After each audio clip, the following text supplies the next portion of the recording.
हिंदू धर्मातल्या गोष्टींबद्दल टिंगल केली जाते. त्याच्याबद्दल काही लोकं मला डी-एममध्ये प्रश्न विचारतात आहे. त्याच्या 2 प्रश्नांची आज इथे मी उत्तरं देण्याचा प्रयत्न करतोय.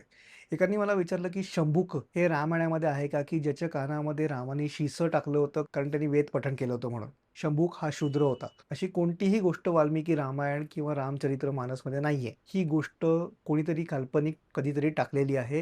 याचा रामायणाशी काहीही संबंध नाहीये. हे शंभूक वगैरे असं काहीही प्रकरण नाहीये.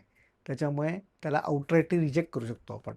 दुसरी गोष्ट, सीतेला अग्निपरीक्षा जी द्यायला लावली रामाने, त्याच्याबद्दल लोकं विचारतात, काय रामाला सीतेवर विश्वास नव्हता का वगैरे, सीतेवर किती अन्याय झाला वगैरे. सो 2 गोष्टी आहेत. एक तर रामायण आपल्याला का बरं सांगितलं जातं, की धर्म म्हणजे काय हे कळण्यासाठी रामायण हा इतिहास आपल्याला सांगितला जातो. त्याच्यामध्ये आपल्याला बालीचा वध केला हे पण सांगितलं जातं. शत्रूला आपल्याला साम, दाम, दंडभेद वापरू शकतो हे पण आपल्याला रामायणामध्ये सांगितलेलं आहे.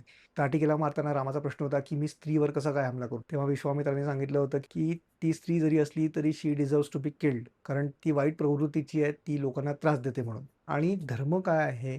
एका राजाचा धर्म काय आहे? की जेव्हा प्रजा प्रश्न विचारते आणि रामाला 2दा याबद्दल विचारलं गेलं होतं. त्यामुळे त्यांनी सीतेला अग्निपरीक्षा देण्यासाठी सांगितलं.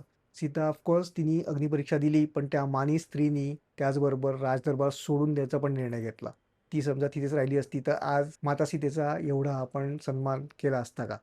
दुसरी गोष्ट, रामाला पण हे माहितीच होतं आणि त्याच्यानंतर राम हा राजा होता. तो दुसरं लग्न करू शकत होता. त्याच्या वडिलांचे पण 3 लग्न झाले होते. पण तो आजीवन लग्न न करता राहिला. याच्यातच त्याचं सीतेबद्दलचं प्रेम हे लक्षात येतं.